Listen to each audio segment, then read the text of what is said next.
Peace be upon you. Dear viewers, in this episode we'll summarize the main themes of the past episodes on the innate evidence for the existence of Allah Almighty in the Journey of Certainty series and respond to some objections from viewers on these episodes. We explained that there is an innate nature instilled in all humans and detailed some of its components, such as religiosity, mental axioms, moral tendency, sense of purpose, and free will. We explained how these components indicate the existence of Allah Almighty. We also showed how Islam's position on each of these components is rational and harmonious. On the other hand, atheism faces a dilemma with each of these components, because atheism insists on interpreting everything in existence in a materialistic way. That rejects the concept that a creator instilled these innate components. We saw how the atheistic position is characterized by the denial of necessary axioms, contradiction and disharmony, intuitively repulsive conclusions, devaluation of humanity and dignity, discrediting the human mind and emotions. We also showed how atheism, when it tries to escape one dilemma, inevitably falls into another. E.g., if atheism acknowledges the existence of mental axioms, it falls into a contradiction with its materialistic view. While if atheism remains true to its materialistic view, it must necessarily deny mental axioms.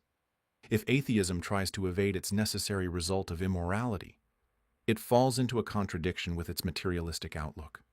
While if atheism wants to remain in harmony with its materialistic outlook, it inevitably leads to intuitively repulsive immorality. Therefore, it does not help an atheist's case to say, I disagree with the immoral statements uttered by some atheists, and I reject their denial of mental axioms, such as causation, because his rejection is a contradiction of his atheism. Still, in many instances, we did use phrases such as, atheism has no problem with such and such, or the morals of atheism include, or atheism says, so that nobody can object by saying, not all atheists say this. The viewpoints that we mentioned are the expected result of atheism, even if some atheists do not actually express them. This series also shows how the denial of innate nature leads the atheist to destroy his own slogans, such as, I respect my mind, I am a humane person, and I believe science. In episode 5, we showed how atheism degrades and discredits the mind. In episodes 6, 7, and 8, we showed how atheism demeans man and his moral tendency. While in episodes 5, 10, and 11, we demonstrated how atheism discredits science. To reiterate, atheism demolishes its own slogans. We also showed how atheists don't practice what they preach. They do what they criticize the believers in God for doing. They criticize the believers for believing in the unseen, even though the believers have evidence of that unseen, while atheists believe in an unseen without any evidence, such as their belief in materialistic explanations for innate components, without any evidence. They ridicule believers for saying, we don't know why, in response to some questions. Although it is a submission based on a rational belief, then they use the same statement, we don't know why, in response to some questions, such as the question on human free will, in direct contradiction to their materialistic atheistic views. Atheists claim that believers in the existence of a creator are deceiving themselves. In fact, it is the atheists who are deceiving themselves, as we clarified in the episode, Why Are We Here?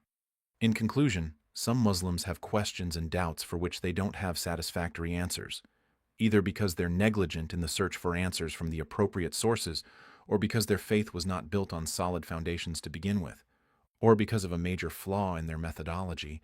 They don't interpret the ambiguous by referring to the fundamentals, i.e., they don't interpret the unknown particulars in light of major doctrinal fundamentals, which are supported by evidence. Therefore, they remain in anxiety and turmoil. For those people, doubts may accumulate and eventually lead them to deny a creator's existence, in the hope that this would get them out of their predicament. They do not know that their denial of the existence of Allah is the start of a sequential path of denials, which leads to contradictions and nihilism. The atheistic outlook, which states that the existence of God is an illusion, inevitably leads to the absence of every meaning and value, because its inevitable conclusion is that mental axioms are an illusion, moral values are an illusion, Meaning or purpose for existence is an illusion, and free will is an illusion. Rather, the human, with all his spiritual, non-materialistic components which constitute the core of his humanity, is nothing but an illusion. As the atheist William Provine, professor of history of biology at Cornell University, says, it starts by giving up an active deity, then it gives up the hope that there's any life after death. And when you give those two up, the rest of it follows fairly easily. You give up the hope that there is an immanent morality. If you believe in evolution, you cannot hope for there being any free will. There's no hope whatsoever of there being any deep meaning in human life. We live, we die, and we're gone.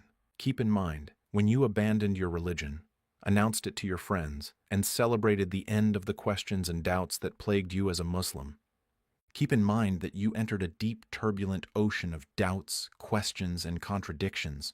You left the most trustworthy handhold to fall into a bottomless abyss. You cannot escape this truth except by turning a blind eye.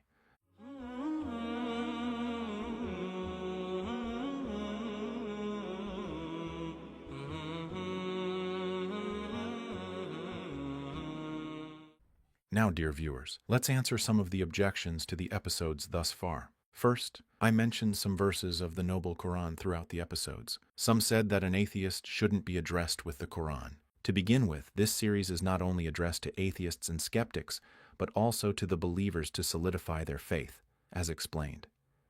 Nevertheless, even when addressing atheists, we shouldn't be criticized for citing these verses. If I had said, "O atheist, Allah says such and such so, you must submit because Allah says so," then the criticism would be valid because atheists do not recognize the existence of a creator in the first place. However, the verses are in the context of explaining the harmony in the Islamic system and the consistency between what Islam ascribes to Allah and reality, as opposed to the contradictions in atheism.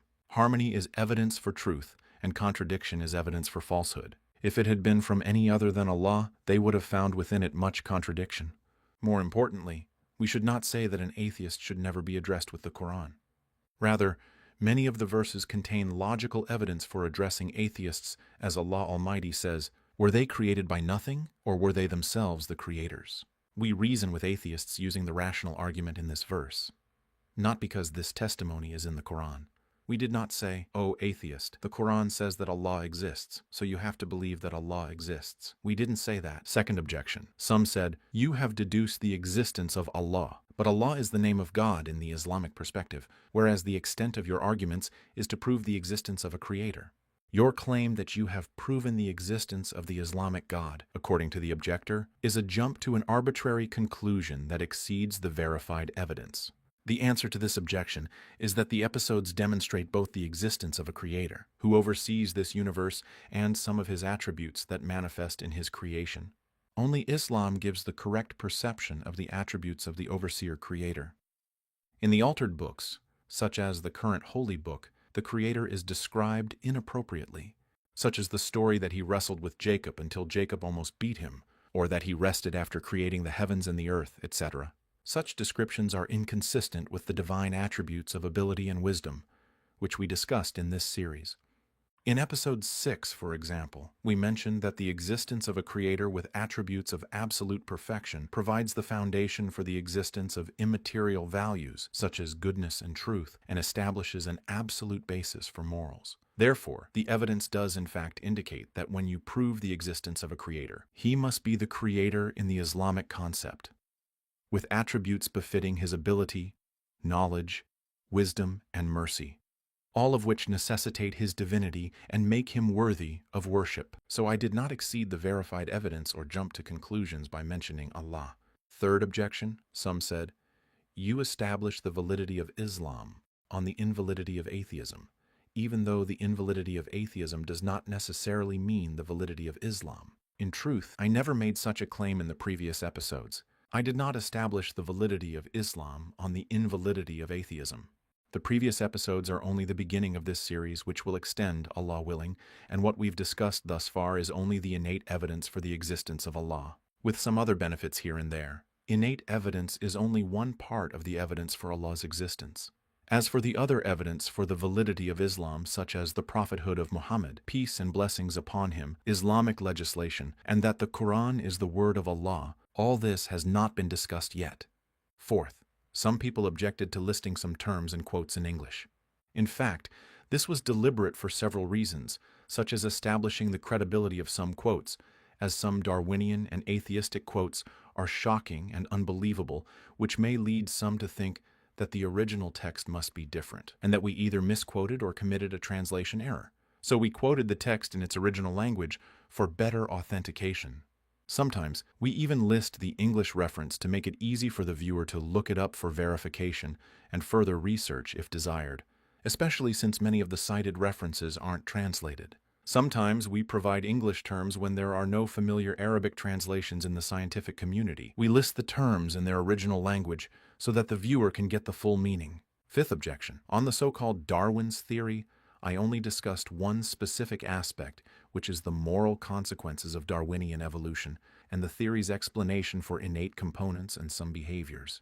Yet some thought that I was discussing the theory itself, started defending it, trying to prove its validity while expecting me to respond. Here I'd like to point out that my methodology in this series is identification, accuracy, and organization into different topics. Thus far, I haven't discussed Darwinian evolution itself. Rather, the theory's scientific discussion in detail will come, Allah willing, after discussing the rational evidence for the existence of Allah Almighty. This was the conclusion of the innate evidence for the existence of Allah. We will next move to the rational evidence with its many useful and convincing arguments and answers, Allah willing. Stay tuned. Peace and mercy of Allah be upon you.